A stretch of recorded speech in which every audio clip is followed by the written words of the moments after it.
Bandi tapele na tapeka bichi.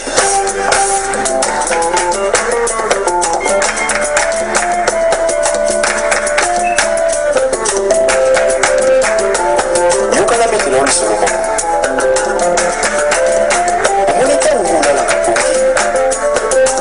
Okomona batu ya misala mabe bandoki. Ba oza likipo mona ebeba. Bakoza kombo na yo. Bakela ngona mboka na bangwani sika bakenda. Babandi koloba makambo mabe likolo ya kombo na yo. Nakisa soki kombo na yo ezali Mike Kasenga. Bafandeli kombo na yo balobi Mike yo kobonga te. Bomoi na yo ekosimba te. Oyo ezali susu ntango ya kolelalela mpona ekolo te. Toleli mpe mingi oyo ekomi ntango ya kotelema kolata kanda esantu kopamela ya kopamela kopapa ya kopapa kokata ya kokata kobelela moto na nzambe kita mpona kosikisa misala ya satana. Moto kitisa moto yaya ezikisa misala ya satana na moka. Moto kitisa moto yaya ezikisa misala ya satana na moka. Loboko na yawe ezali ya kosembola mpo ekolo epambolama mpe baye kongo bamona nkembo na yawe. Sembola loboko tomona nguya na yoe kasi na ekolo na biso. Osala ya minene utayo banda na bato mokokisi nini bona.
Chers amis, bonjour et bienvenue dans la Sentinelle de la Diaspora.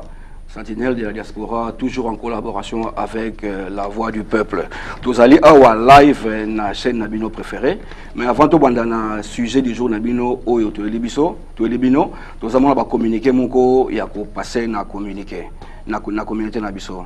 C'est l'agence N l'International, alors ça là-bas, import export. Et puis, si vous pouvez contacter PDG Ndiwaski, dans le numéro de téléphone 074 155 47 414. Et puis, Edo Coiffure, dans Manchester, il envoie des colis, des voitures, de cartons, Nakin. Premier départ, le 26 janvier 2014. Oyo. Donc, le numéro de téléphone, il y a Edo Coiffure, 00 35 38 76 91 843 pour l'Irlande. Ceux qui vont contacter. Donc, premier départ, le 26 janvier 2014. Et puis, tout un deuxième communiqué, il y a CCD. CCD à la communauté congolaise pour le développement. Louer sa tente, chaise, pour n'importe quel meeting, ils ont la fête, anniversaire, mariage, Donc tout eux concernés à la fête, baloué ça battante et puis ma chaise n'a pris mot vraiment démocratique. Et puis c'est président Bango, président Hugo, et puis Aloïs Vouya, Roger Melolo, Nico Nzingankouvu, Bécha Rolin. En tout cas, si vous contactez Bango au cas où vous avez besoin de sa fête ou bien et là, vous avez besoin de quitter la chaise, vous avez président à Bango, M. Hugo. Deuxième communiqué, tu as dit l'association Lisanga Tango ya Passina Bisengo. Je remercie le samedi passé dans meeting organisé. M. Abbé Badoudou, Marc Makanda, Kalo Boîte Noire et puis M. Fede Doko. Je remercie l'invité le samedi passé. Et puis, dernier communiqué de Zanango, il a dit à M. Deba Debs Makoukou. Je remercie l'invité qui a fait il y a mois maman Philo Brigitte a consacré 50 ans à remercier l'invité qui jour. Et puis, revenons maintenant à nos moutons. Nous allons à live dans Venice TV. Je suis pas seul, je suis avec des invités ici. Je démarrerai d'abord à chacun d'entre eux de se présenter. À ma gauche, j'ai... Pasteur Devin Dandar, pasteur Nakata communauté Nabissou, à Londres. Ok, et puis... Voici le messager qui Didier Pumba Yembi. Il y en a qui ne me connaissent pas Pumba Yembi ou qui m'appellent pas Yembi. Ok. Et puis... Albert Mokendi. Ok, et puis... Moto Solo, le messager pouvait être entendu. Ok, donc là, nous allons avoir live en Venice TV avec tous nos invités qui sont ici. La première question, je voulais d'abord demander les messagers. Messagers, pourquoi au sujet de le mariage et le divorce dans notre communauté? Bon, merci Mingi, Koko Aris, et puis félicitations à Moussala, Mounene, Bozo Sala Awa. Merci. Maman Balelaki Mingi, Mibali pe Balelaki Mingi, Yangole Nakotaki Losambo, Nzamba Bisinga, Lokola. Aussi, ici, dans le dossier, il y a qui sont les vrais, qui sont les faux pasteurs. Et puis, il y a des qui sont belé, mais les moni pasteur belé, c'est-à-dire, Nzambe a confirmé le ministère, a confirmé le message. Il faut vendre ça parce que Jésus, après avoir fait un miracle, avant de s'abattre, alors, tout vendre ça, dossier liboso à mon nez, sa communauté, ils allaient un mariage, un divorce. Il y a un mois.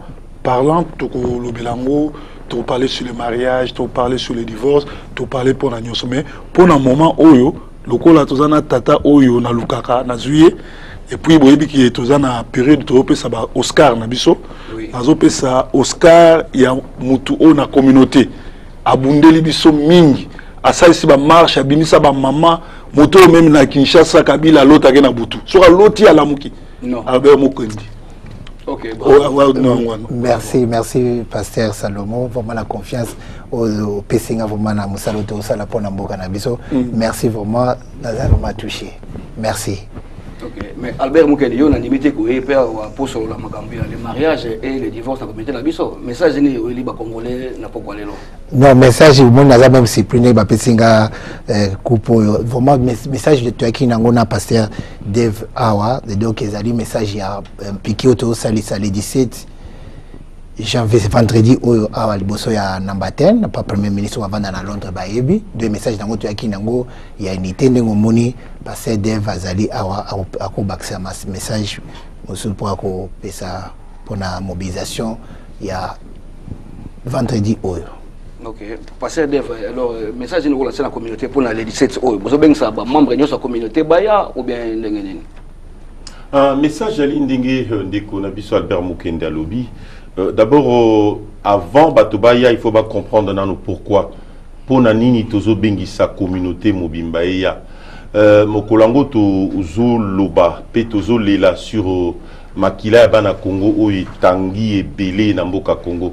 Oyebi nde konanga Aris soki obimi bibon na monoko et que ba beti yo likofi ebe na monoko et na banzi na makila na mwa batofino to bengaka mosusu ko bwaka mosusu pe ko mele pamba te bibon ane bimio ni sika mabe na kati ya monoko pe sikango ba beti yo pe botu mboka na biso Congo nde na pesinda kisa monoko na yo et zui problème moko monene bibon monene bimai na mboka na biso Congo mpe ba ye ko betali kofi et botu et be na mboka na Congo makila etangi ebele misusu tobwaki misusu tomeli yango etangi na mboka na mabele ya Congo. Ceux qui pensa ba utilisaka terme na ba pesaka yango permission en français ne balobaka les pommes de terre les biso na kisasa le lenge ba leke kisasa ba créer langue ya sika o bazolo ba soki langila les biso peut to créer na français au lieu de pommes de terre tout le les pommes de sang, c'est-à-dire le sang congolais a trop coulé. Ko bandana Patrice Emery Lumumba tilelo na Mamadou Ndala Mustafa. Lokola makila to ebembe ya Mamadou Ndala Mustafa ebembe ni makila na ezotanga nanu ekaukite yango biso to yelelo po to bwa kambela et puis surtout na likambo ya Patrice Emery Lumumba to lobakase Patrice Emery Lumumba des martyrs mais azalaka yemo côté bazalaka basato. Il y avait un Paul Maurice. Je crois moi c'est Aliawa, Oaza servante de Dieu. Il y avait aussi Okito Joseph. Mais mingi to bossa na kababa lewana to lobakase Lumumba. Kasia wana diaspora to wana ndiko na biso Armand Tungulu, oyatika biso Philomène lelo yaza Monzemba, mpe Floribert Chebea, oyatika biso mwasine yewana za Monzemba, elo kwa kanaka tetala tino yo communauté to vandi esika moko to lobi, il faut to lela to belela makila wana. To senga ko makila etika ko se stopper na mboka Congo parce que mboko to vandi eza na makambo ebele na sima ya bibon o ebimaki na mboka na biso Congo. Et puis eloko muswa motu ezali unité.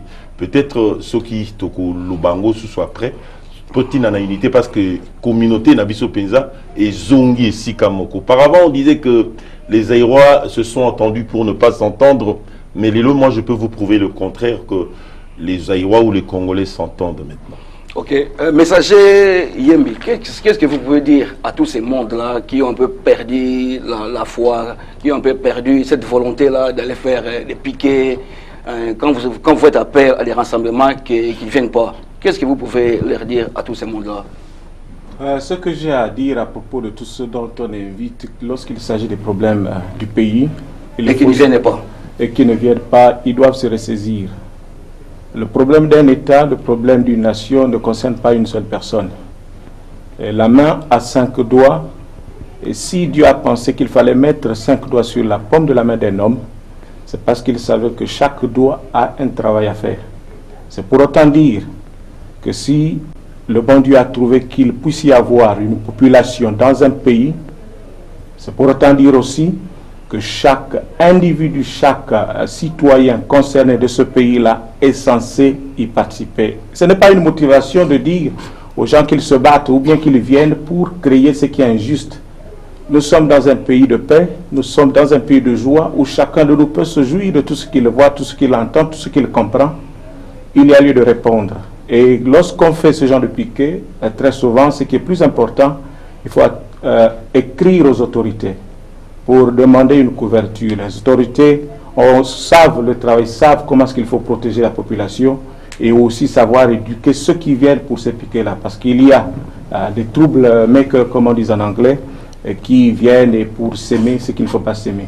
Je crois qu'il faut réveiller l'esprit du Congolais, il faut réveiller l'esprit de tout citoyen, il n'y a pas que le Congolais, à se ressaisir des problèmes du pays et arriver sur le terrain, en tout cas communier l'unité qui va faire revivre les bonnes choses du pays. À partir d'ici, on peut éduquer une nation, un peuple, même celui qui est au-dessus de tout ce peuple-là. Il comprendra, il pourra comprendre, s'il croit qu'il est là pour ça, il comprendra. Et ceux qui doivent le faire, ce n'est pas quelqu'un qui viendra d'ailleurs. Le Congolais doit d'abord se regarder lui-même et se considérer dans ce qu'il y a à faire comme travail. Il faut qu'il se réveille, qu'il ne reste pas en train de dormir. Il faut qu'il vienne et qu'il y travaille.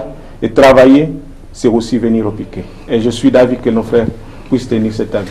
Et que dire à ces gens-là qui disent que le combat n'est plus la même, que les combattants sont un peu fatigués, que le combat ils sont divisés, tout ça? Que dire à tous ces gens-là qui demandent ce genre de questions? Je crois que le passage d'Ève est mieux. Parce que c'est des questions qu'on entend à la cité.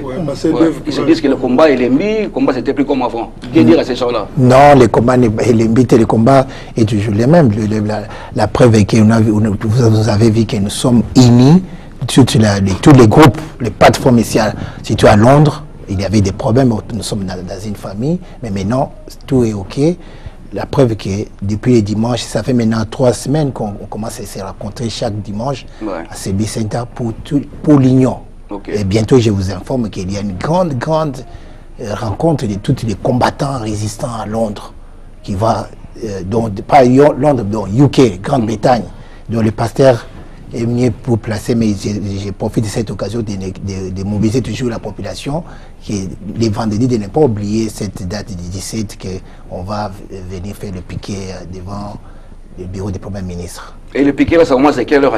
Non, le piquet, ça commence à 13h jusqu'à 16h. Donc, il faut, de 13h à 16h, il faut vraiment respecter l'air, vraiment. On vous supplie seulement de venir, très nombreux, les mamans, les combattants, les résistants, toute la diaspora congolais de la Grande-Bretagne, Manchester, Newcastle, partout, Glasgow, partout, Lille, donc de venir, les messages qu'on a, les preuves où nous avez vu ensemble avec le passé d'Ève, auparavant c'était difficile. Maintenant, on vous a montré à la face du monde, nous sommes ensemble.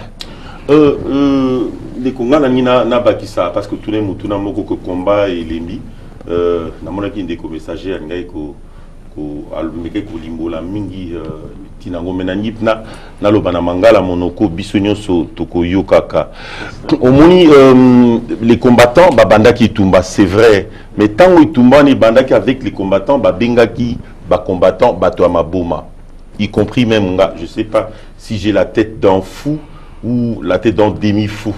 Et pourtant, je suis serviteur de Dieu dans ce pays depuis des années et des années. On a bimi katikati une église protestante, il y a baptiste, depuis des années, na botama nango, mais tobenga me bato maboma. Et lo konini, qu'est-ce qui s'est passé au juste? Tolinga ki totika temps na temps. Parce que vérité ba bomba kango te. Moi tam suna leka kama ba oloba, est-ce que koko wana riswana ka pembe ya solo, tope pembe ambi. Ceux qui bakangi izini to komona ceux qui yoza ka pembe yambi to peza pembe penza ko botama lokola fifi ya dumba vérité mosusu ya linini omona zemi moi c'est bandi zemi pe akowanga na kenana ngana zemi te yo pe monganga te oyeba ndenge nini. Bon, tant il faut tout tika temps na temps pour zemi zonga ka simate et kendeke beli boso et comment qui n'attend moko yo zemi pende bimi, tout le monde a vu. Maintenant, tout le monde est d'accord avec nous que Zemi et Bimi, c'est-à-dire quoi? Pour Limbolango Polele, Liboso na Congo tozaro yebate. Basu bazolo ba non, Kabila aza président na biso a jeune, non, Mosusu Mbanda zo kosa, non, Bolanda papa Tshisekedi te, Bosala boy na boy boy na boy. Et zala qui vraiment moi meli melo ya la ki mingi na kati. Alors, ba combattant to yebaki. Biso ba oyo to yebi un peu spiritualité, tozao la kisabato. Nzela to la kisabato nyoka, mais ba congolais mingi ne sika batala nyoka ba eko tala mosapi. Alors, lokola ZMC bimi lelo, tout le monde est d'accord avec moi, avec nous plutôt, que le Congo, notre pays, le Congo, est sous occupation rwandaise. Et ça, sur le Kambako Wanganate, Batunyo Sobayebi, que Moto Babenga Kombo Kabila, vrai Kombo ni Hippolyte Kanambe, moi on a Adrien Kanambe. Et puis, Nabatunyo Sobaza, Zingazingane, Baza, Ba Rwandais, Pe Bazo Nyonga, O Bazo Boma Ba Congolais. Alors maintenant, il faut tout ça. Moukana dans Zambelobi Bouyi, nation Ezali séparée, et Ganyakate. Ndako Eza séparé, Mama Zo Konzakuna, Tata Zo Konzakuna. Olandi pasteur Salomon, à l'obi dit là, Sanza Mobimba à côté, pour na likambo, ya Mabala Kokabwana. So Mama Zo Kamba Kuna pas inaye, Tata Pazo Benda Singakune pas na Ndako ane Sukakaka na divorce. Mais ce qui Kangani Binonou Sikamoko, dans l'unité, l'union fait la force. Voilà pourquoi les combattants tant de comprendre que Batobasa Lamouki, Bayebi que Zemese Bimi, les combattants, na ba Congolais, ça celui comme combattant, tout le monde. Tout Sangani, Ndego Moni Makamoleka, Gina Jibin Piana, Kuno to Mona été moto à IDPS, moto à Parico, moto à TTT. Tout le monde était pour le Congo. Moi, na mobali wana na Jibin Piana, à quoi beta ta musique. C'est ainsi que tu y dans même mouvement en Angleterre. Et si qu'on monte pelek to bengango, one voice, one nation.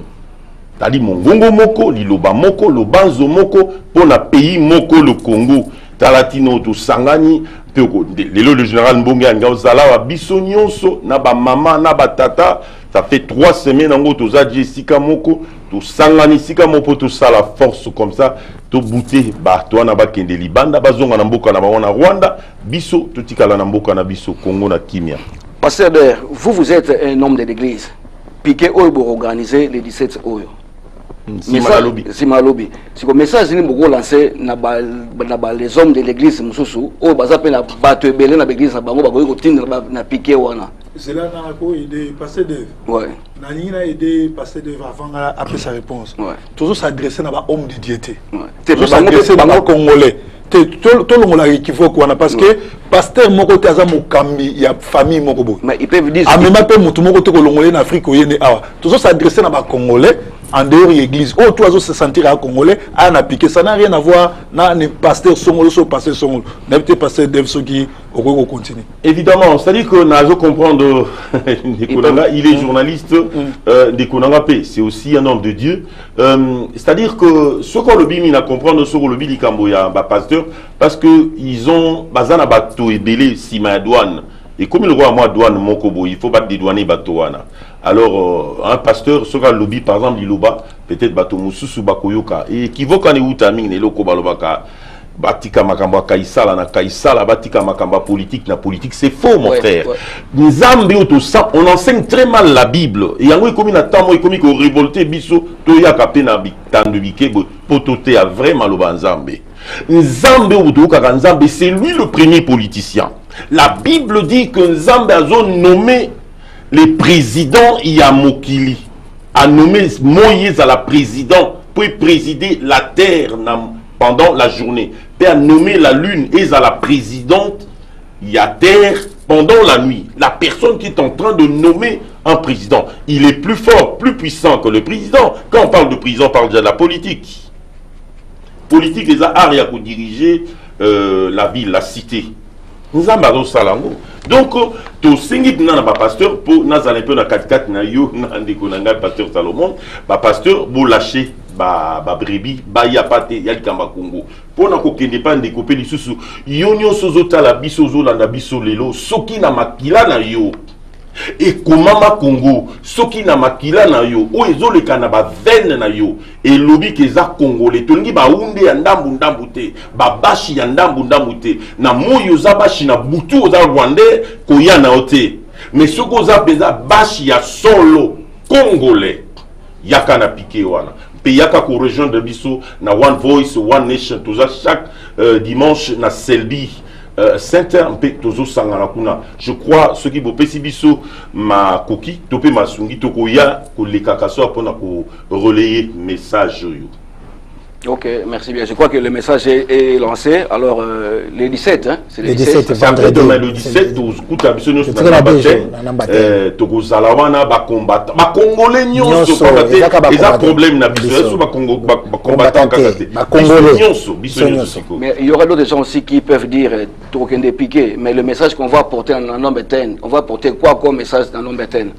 Oui, donc le message tous en réunion sur les lois aussi émission pour nous préparer mais moi il y a communauté et que les tika na mbaten donc message au lika après surtout tiki to kota kuna surtout bimi bakwa kotanga ngo pour batinso ba makamuni ne koma makiwana. Ok. Donc le message est lancé les 17 en tout cas communauté congolaise tout vendredi hein. Oui. Mais communauté congolaise tout en tout cas ba pasteur pour relâcher un peu bandimi ba kene ko représenter Congo na meeting wana ezelo mo ya malamu. Le message mais ba trophée oyo semaine passée oyaki nango. Oyo nango sur les lobes pour l'année. Te ba trophée ils ont continué parce que ils ont continué tous en année à Sika. OK. Ronaldo a auto sous ballon d'or. C'est des période ba trophée. OK. Ba trophée ba tebele ba benga kinga bazotu nango na sali yango na banani. Ouais. Donc na sali yango teke na lala ki na lamuki non na sala ki on a groupe abatu. OK. Awa nazoki ne ko remercier batu wana nyonso yo moko za na kati. OK. Salon bienvenue za na kati. OK. Na Manchester tous na firmé Bondo tous na Solange la main de Dieu. Awa na Londres Tous en a Wivin Diatezwa à Londres, tous en a Maître Emma Kongolo na Birmingham, tous en a Willy Bilele Manchester, Lopez Sambi Manchester, Doudou Nzongo Manchester, Goda Kwanzela Londres, Nico Kabamba Manchester, Igo Masamba Manchester, Isabelle Kamba babengaki Queen Manchester, Fada Basenda Manchester, Tantine Rose aza tante nanga aza à Londres, Francine Songo aza à Londres, Lifrimo Manchester, James 007 Manchester, tous en a Salon Edo, Salon Midjo, tous en a Shop Motopamba, tous en a Santa Sarajevo, Odon Bilo à Londres. Tous en a na Mbongo contre Bongo, tous en a Salon Nani il y a Mbongo contre Mbongo. Alors, Oscar ou Ebimaki. Ok, le messager, gardez un mot, continuer un peu break, parce que là, il est temps de prendre break. On a retourné, to continuer, finition, ma solo au Bandiwan. Alors, so don't go away, we'll be back after this. À tantôt.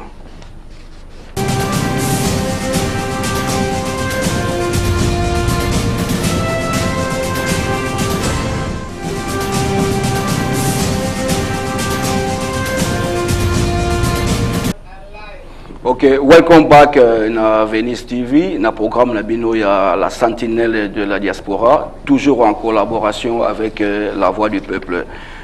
Je remercie encore la communauté congolaise pour le développement, CCD, lobby qui est comme sponsor ya la Sentinelle de la Diaspora. Pour la première fois aujourd'hui, équipe Moyamakasi au Babi bako sponsoriser Sentinelle de la Diaspora. Président Hugo, merci beaucoup. Aloïs Vouya, Roger Melolo, Nico Nzingankuvu, Bécha Rolin. Merci en tout cas, na support Nabino. Vous avez besoin d'attente, de chaise à louer, pour contacter Bandeko Oyo, pour aider Bino, na besoin Nabino. Retour na Masolo Nabiso, les messagers, on va parler sur équipe pour Salaki nomination. Si ça qui déjà autant à Bakombo, à Bato, à qui part, ça dit que équipe Mogo au consultant et puis chaque fin de l'année, on va à Bongo. Ma pasteur autour de ça la aventure, Mikolo, Batoué Babenga, la Tiki Bangote, na Bangi Bangopete et comme une nomination. Parce que Awa meilleure TV et bien Venice TV. Ok. Air de vérité avec frère Henri, Azoki Bakoup Naé. Ba meilleure, ba maman ou ba meilleure révélation. Air de vérité, Henri na. Henri, c'est la voix du salut. La voix du salut. Air de vérité, pas Ekanga. Ba maman, il y a Bisso Otoza na Bango. Ok. Ba maman Esther, réunion na Bango le 25 janvier. Babimi, ba maman, il y a révélation de l'année. Bravo. Basso Batelemi pour la Congo. Bravo. Tous en a meilleur prédicateur, meilleur pasteur combattant, meilleur conception des émissions. Ça proverbe y est mort. On a eu 3 coupes. Bravo. Meilleur pasteur, il y a combat, meilleur prédicateur, et meilleur concepteur, il y a des émissions. Parce que émission n'a désolé la moussa, pasteur, n'a pas tout le monde, tout ça il est là. À partir de là, on a pour répondre, et mardi prochain. Okay. Donc, vivre pour l'émission. Surtout 4e émission, ça peut sur un message. Ok. Alors, meilleur pasteur spécial à prix spécial à jury. Ça dit Jean-François Nzoubila. Ok. Abimi, meilleur pasteur, prix spécial à jury. Vous avez la meilleure servante, présentatrice, c'est Maman Bena. Vous avez la meilleure chanteuse, c'est Ali Iker. Moi, aussi, à Emagi bien, félicitations. À Ozokoup Naé. Vous avez la meilleure chanteur, jeune, c'est Smoky. Tous la meilleure chanteur à Mukolo, c'est Odi Kabangu. Tous la meilleure chanson, il y a Komba, c'est Kolomboka, où il y a un déconnexion.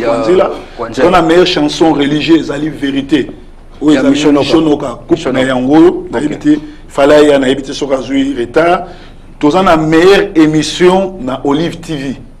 La meilleure pasteur dans Olive TV, il y a forum, il y a pasteur Albert Chibambi.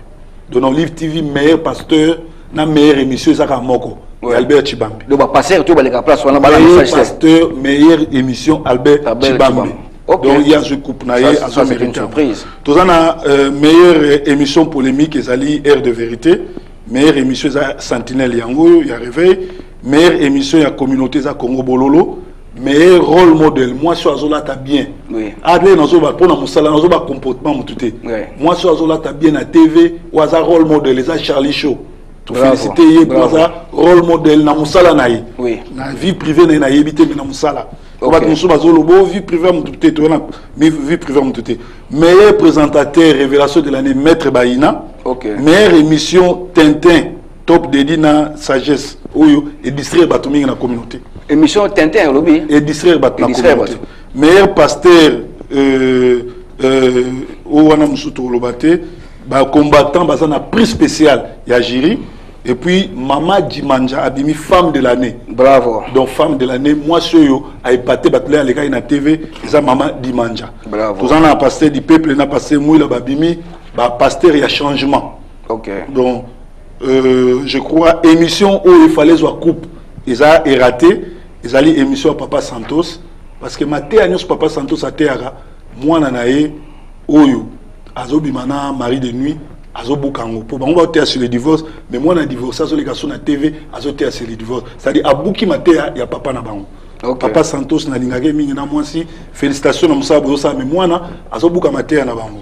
Émission les chemins des artistes ils a qui meilleure émission mais je coupe pour nani parce que frère a abimi na cahier de charges azali émission chemin des artistes azo yamba ba pasteur te artiste et puis tout monde na musolo il y a Alain Moloto azui micro à couper ça na pasteur à collabo et puis mbongo aller moloto comité en auto PC écouter émission mususu ezaki émission bien les caisses show les caisses ça la qui émission moi qui to kwa lingazo coupe mazu couper pour na katikati ya 2013 akoma isusu garde corps ya Sakayon tu vois alors to boy que obandaki journaliste okoma garde corps donc je crois en wana eloko tozaki na wana.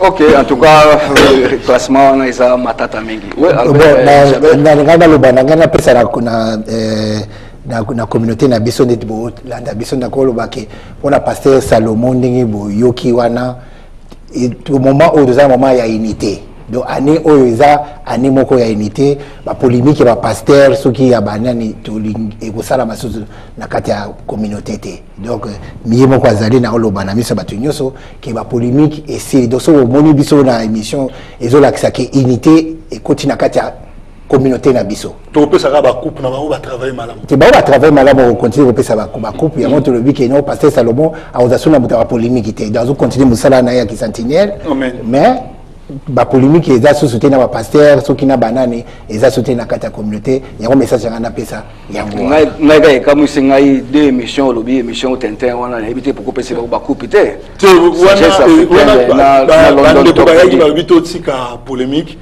les communauté tant ba communauté au mona yo le musala musala kitoko pour le moment to doser c'est la 2015 trop ça ba coupe ya batalaku ya bani coupe ya meilleur atalaku passer meilleur atalaku za côté papa non. OK. OK, retournons à nos moutons. Là, tu as un peu la divers mais là on retourne sur le sujet du jour sur le mariage et les divorces dans notre communauté. Mais le messager, pourquoi choisir thème et c'est quoi le mariage d'après vous?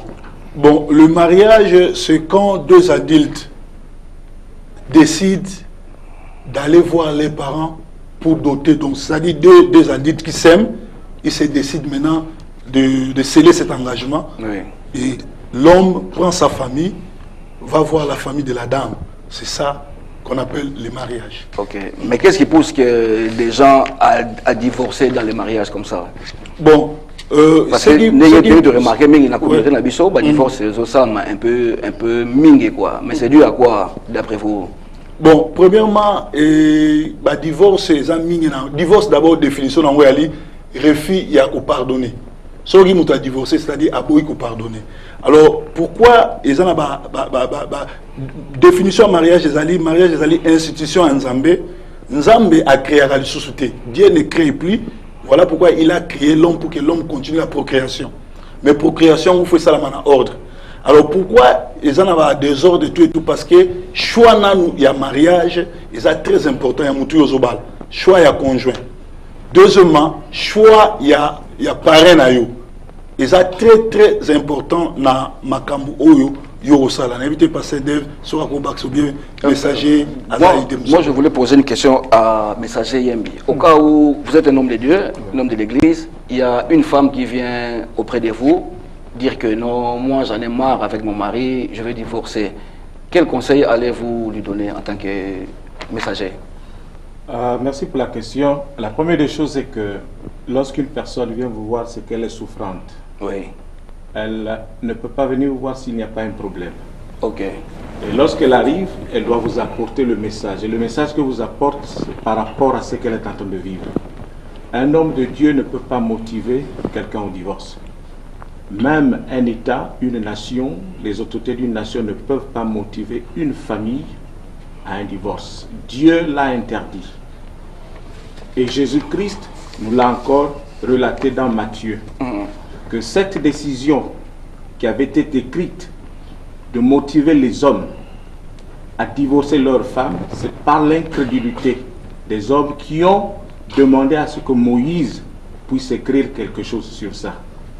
Jésus-Christ arrive, il dit cela ne peut pas accommoder tout esprit dans une maison. Pourquoi? Parce que lorsqu'on prend un engagement d'aller dans une famille, épouser, il y a des oncles, il y a des neveux, il y a des parents, du côté de la femme, du côté de la mère, et que lorsque un homme de Dieu qui connaît la Bible, qui a étudié la Bible, qui connaît les règles spirituelles de la constitution biblique de Dieu, motive une femme qui vient voir, qui vient se confier à lui, et que ce dernier prend l'information de cette femme et marque un pas pour motiver le divorce, cela n'est pas permis, ça c'est pas un homme de Dieu.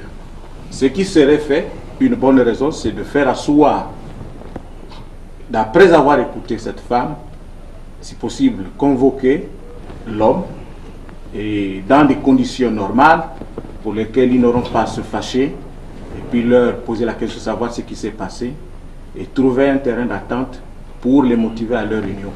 Et c'est la bonne raison de faire continuer, parce qu'ici, il y a un foyer où il y a des enfants, qui va s'occuper des enfants. S'il vous plaît, Kokwaris, le mariage d'abord, selon Dieu, le mariage entre homme et homme, ce n'est pas le mariage selon Dieu. Le mariage entre femme et femme, il n'y a pas mariage. Non, on n'est pas là. Il y a mariage seulement quand l'homme quitte. Dans Matthieu 19,5, on dit, premièrement, l'homme quittera et s'attachera à sa femme et deviendront une seule chair. C'est-à-dire, il y a mariage quand l'homme quitte sa famille, il va aller s'attacher à l'autre dame en apportant sa famille pour aller doter, et après, ils vont devenir une seule chair. Mais ce que nous voyons aujourd'hui, au lieu qu'il y ait des hommes qui quittent leur famille pour aller épouser, maintenant ce sont les hommes qui quittent leur famille pour aller habiter chez les femmes, aller cohabiter avec les femmes. C'est-à-dire, avant qu'il y ait mariage, la première chose, l'homme doit quitter, et la deuxième chose, il doit s'attacher à sa femme, il devient une chair. Et quand il devient une chair, c'est-à-dire l'homme devient la tête. Or, aujourd'hui, nous avons dans des couples, nous avons des gens qui cohabitent avec des femmes, ce sont les femmes qui dirigent. Mais la cause, elle vient d'où? La cause de ces séparations, la cause de ces divorces-là. Non, moi je ne voudrais pas qu'on puisse parler d'abord du divorce. On parle d'abord, c'est quoi les mariages, les attributs du mariage, les avantages du mariage. Je crois que Pasteur Dave a quelque chose à dire là-dessus. Oui, Pasteur Dave. Merci pour la parole. C'est vrai, hein, on parle aujourd'hui de divorce, du mariage, mais j'aimerais qu'on puisse remonter encore. En français, on dit, quand on remonte la rivière, c'est là où on trouvera la source. La source du mariage, c'est quoi? La source du mariage, c'est Dieu. On parle maintenant des divorces, c'est vrai, c'est bien, c'est bon. Mais est-ce que ces mariages-là sont fondés dans Dieu? Je crois pas. Je crois pas. Parce que aujourd'hui, à l'heure actuelle, dans des églises, nous voyons beaucoup de divorces. Hein. Beaucoup de divorces, beaucoup. Mais quand vous partez au pays d'abord, là où on a commencé la source, Okuyuka, Mama Lobi, Wana Okipoto, Okekuluka. C'est-à-dire, Baye na poto, Basio Baye na poto, Mibal na Moba Bengi Bango, Aye Kuluka d'abord. Ayaki nanou libalate, Ayaki Kuluka. Tout ceci va toujours dans ma cambia politique. Politique, Yamboka, tous ont marché malamouté. Inflation, crise, écoute, mingi na mboka. Bato bakomi koluka lulenge ni yakosala. Amoni mibali surtout ampembe lokwa yobo. Kute noka na kisasa la bien mobali ya poto yo ngai na kozanga te fois kende. Est-ce qu'elle est prête pour le mariage? Mariage mususu tobenga ce qu'on appelle ici communément loi kutusomba. Yaratovan. Est-ce que ça c'est un mariage? Mais c'est pas le point de départ. Oui. Si le point de départ n'est pas fondé avec Dieu, rien ne marchera. Deuxième chose, nous devons savoir que si dans un mariage il y a des problèmes, c'est-à-dire mariage à un mariage à solo, il faut aller vers l'homme de Dieu dans une bonne église pour Basunga Bino. Moi je suis à Kitoko. Attends, on a quelqu'un en ligne là. Hein? Allô? Oui, allô? Allô, bonjour. Oui, bonjour. Comment vous appelez et vous appelez d'où?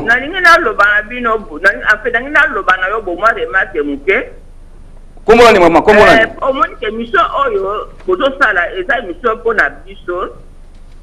Tozo landa bino dandeni mi kozo lobela mais et on a regardé la personne longue remarque koko. Mission oyo eza mission ya lingala. Donc je vais lingala pour continuer lingala. Ok. Merci. Sorry. Merci maman, merci. Lingala na français. Merci. Sorry. Ok.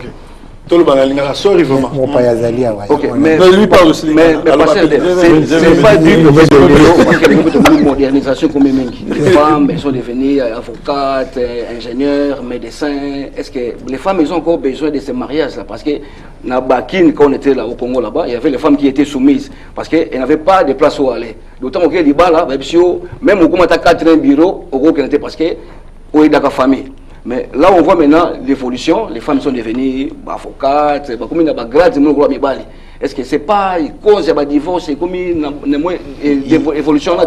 Yango naza toujours kozonga.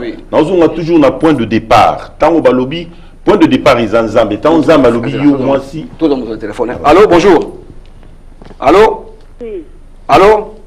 Allô? Oui, bonjour maman. Vous appelez d'où et comment on l'a? Ya, comment on a élevé? Ok. Ok, maman. Il y a un autre qui a passé le proverbe 30-30. Oui. Dengazo le baba makamnyoso. Il y a aussi année 2013 nyoso. To landi denga dénoncé ba pasteur makamnyoso. Sur 2014 on y peut changement et pas naé. Peut attirer biso pe parole. Toujours ba critique mais to ni pensa attirer biso parole peut to yo kaina 2014. Ok. Parole en to bandia. Pasteur nyoso a dénoncé. Si ko to landa to yo ka message à madame Panay. Kasi message yango maman. Siko message de côté na mariage, zela to zongisa to lobi Bible zoloba oyo po maman lobi to na français te oyo bokangi na se yango bakangi likolo. Mais tango yo papa moko ou bien maman moko o se décider lobi no likolo benkam likolo nini moi sinanga yo ke no loba ke to kabwani ndako etika le pana nga la bimi. Mutu ndengo wana azo perdre autorité na ye. Parce que au bien bokangi na selo la pesa nini ekangi et ça na bato bele baza marié au kenda ko balo pesa mbongo bo vivaka lokola célibataire ya wana zo monezo créer ba trouble oyo ndenge pasteur alobi liboso nzamba za na katité ya mi ba les vérités zate ya mi ça tout fraude parce que moi je ne crois pas que pour bonga na vie faut ça la single moi je ne crois que pour bonga na vie faut ça la na sima moi si net sikoza na ndeko moko aucho ndeko to saki na bino aucho komelanga auti Kinshasa kendeki ayaki awa akomi na poto azumukanda zongi ya lobala mwasi na ye akokuta mwasi babuta ne bana misato mwasi wana za na zemi mwasi azobiseni no bombanga bimaka lokola Joseph bokola mwana soka zo tuna biso batuza na TV na bato bana ndako mwasi apesa mwasi wana réponse ni tu vois ce que mwasi azaki fidèle so azaki moto akokanga motema ninga c'est la mobile le mobile ya sali 3 ans azumukanda azongi ya lobala akokuta mwasi na zemi ya mutu musupe mwasi azoba ba bomba ye lokola Joseph. Osoma ateke moi swana atangi Bible ma comprendre Bible bien té. N'habite ande ko tozana. Mais le message hier sur d'autres couples avant 10, 15, 20 ans et après c'est basa divorce. Si ko couple là o ba basaki sodete. Yamana kola. Allô? Allô? Allô? Alors papa, mbote na biso na une intervenir sur le Cambolobi à divorce. Moi je trouve que le vrai problème, il y a divorce, c'est un problème, il y a gouvernement. Si le gouvernement, parce qu'il va dire, mais pas responsable. Moi, si mon côté, maman, mon côté, moi, nanique, n'engue yo ke na poto, n'engue na landi pasteur azolo bake, n'engue yo ke na poto ke iko luka. Non. Ce que maman a loba qui c'est parce que Congo est un malamouté. Bino mi bali mutu bozali à la base. Mi bali bozo bongisa Congo te. Bino mi bali mutu bomi Congo. Alors vous condamnez basité. Parce que politique il a bien à Congo c'est qui malam mais basi ba kozana divorce c'était ce que politique à Congo c'est qui malam bi pas ba yo habiter na pas basi c'était ce que politique à Congo c'est qui malam il n'y aura jamais ni ba longwana na kisho ba komba sala msika ba fanda rasima ya basi et c'est le problème il y a bino mi bali faut arranger situation na bino na Congo bo bongisi yango kuna ndesu ko mabale ko fana ce que bo bongisi te e botika basi ba bongisi. Merci maman. Merci maman, merci. Maman, là il y a zone qui sont moqués un peu réponse Nandiko. que ezara likamba biso mibali to bongisa politique à Congo te na bino ba mama na biso to sangana to bongisa likamba politique à Congo d'abord misala mimonana et puis si manango respect et zonga soki libalo ezikuté c'est que libala neza libala soloté soki moi c'est solo ndi ozawana okendaka na wenzi ata mobali asali aussi te c'est quoi no kitoko te soko moni libala ezozwa bakuse ke za nzambe maintenant soko il faut luka vraie église pour basunga yo. Ok, alors bonjour. Allô? Yeah, allô? Oui, bonjour monsieur, Obengi Abikomo Nani. Ah, comment on a Gustave? Ok, na Bengi na Londres. Ok. Tu vois, idée na yo? Yeah, donc na Bengi pour na landa émission chaque mercredi, donc ils ont une émission très bien, mais si on a CPL sur na oya lelo donc ndenge na moni présence ya nani pasteur Msuswana donc azara pe combattant na ba moni kombo na ite donc ye azara soki nini ngala pasteur Dev ndenge ba balingala newa. Donc présence na ye donc moni nini featuring oyo donc salami ya pasteur Salomon na ye soki ma ikozala vraiment que ayaka yaka a pasaka vraiment ikozala bien plus que il parle très bien quoi donc azat na nécessaire ni communauté donc pour makambo mingi alobaka mais ezala vraiment profond quoi. Next time tu obeng les sous. Merci bien. Merci. Merci. Allô, Tolo, Nanina Yokunda Sunga Mama. Avant. Allô? Allô, bonjour. Allô? Allô? Oui, bonjour monsieur. Obeng Pipe comment on a dit? Na bengi à Londres, comment on a ezali texte? Ok, texte. Alina tuna mutuna mobo. Est-ce que eza autorisé na pasteur abala mwasi oyo a signé divorce yemo ko mobile aboyi ko signé divorce mais moi c'est a signé divorce donc alobi ba kabana mobile aboyi mais moi c'est a signé divorce yemo ko après pasteur abali après conseil ni boko pesa na pasteur oyo bazala kana basi avant que bat que pesa mbongo papa na maman puisque on ne comprend rien donc makamwana ils a trop. Ok, voilà, je crois les messagers à répondre à la question là. Les messagers ont une question. Ouais, donc merci pour na mutuna na yo. Mariage ezali soki famille ya mobali akokutana na famille ya mwasi. Mais soki famille mobali akobala mwasi pas pasteur, famille na ba éviter, il y a pas mariage. Soki mobali na mwasi na mobali ba ke na mairie, bakobala na ba famille ba éviter, il y a pas mariage. Alors likambo yo lobi landa biso prochainement Tokolobi sur le divorce. Ah, Tokolobi sur le divorce, c'était toujours sur le mariage. Landa biso prochainement, next week, ba maman bena baroléa, pour ba maman bena bengi, ba maman bena barozana, ba maman Lili, ba maman Marie-Jeanne, ba madame F barozana. Là, on arrive presque à la fin, le messager en tout cas, un petit mot, non, n'est pas Michel Albert, un petit mot parce que là, on arrive à la fin, une minute, il y a sous-minute. Toujours c'est ngana, mais c'est Mao, mais c'est Mao Bassène de Moutoiro sponsorisé, next émission. A contacté Bisso déjà. Mao Bassène. Oh, mais c'est Mao Bassène. Thank you very much. Next, last call. Allô, bonjour. Allô. Allô.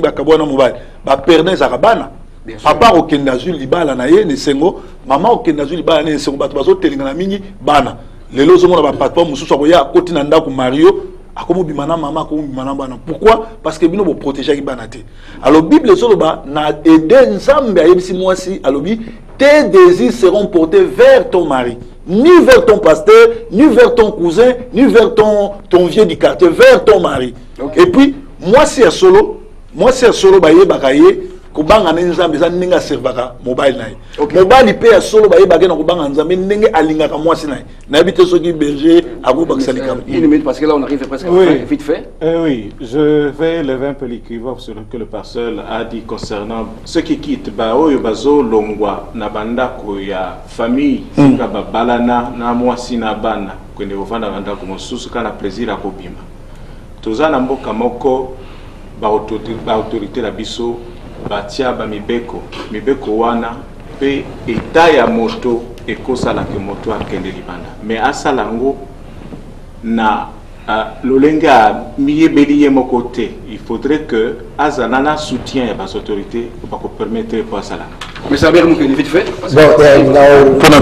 pour appliquer bato bobosana te bapeuple congolais nyonso ya Grande-Bretagne que vendredi au les 17 à 13h tina 16h tout ça du bosso ya nambaten boyebi nambaten donc mobilisation vraiment totale tout y a vraiment ébélé vendredi au motumoka bosonate passer dire vite fait merci nabana Congo nyonso bolanda ki biso merci pe na ba mama tozolo ba piquer ezali après lobby le 17 boye ébélé pe pona one voice one nation ceux qui vont contacter biso to na réunion dimanche oyo na service Santa Boko benga na numéro 074 048 268 43 074 048 268 43. Merci Zamba. Le message vite fait. Réunion à Maman Esther Zali Bongo samedi le 25 et aux Alabongo na Sainte-Anne. Next week Maman Benaba Ozalawa pour na kolobelango en long et en large. Merci na ba onyo surtout bazolanda biso ba oyo bazara na posa na biso. Merci. Alors ouais, là on arrive presque à la fin. Merci en tout cas de nous avoir suivis. Je remercie encore les membres de CCD. Merci en tout cas de la contribution à Bino. Je remercie Maman Bibiche, Maman Passy, et puis Maman Marie-Josée Lagrasse, Madame F, merci beaucoup, et puis Maman Rachel, moi aussi Germain Côte. Comment Bino, l'association Malamou, ils sont les bienvenus, et ma BP, ils sont les bienvenus. Merci et à la prochaine. Bye bye. Merci, ciao. Bye bye.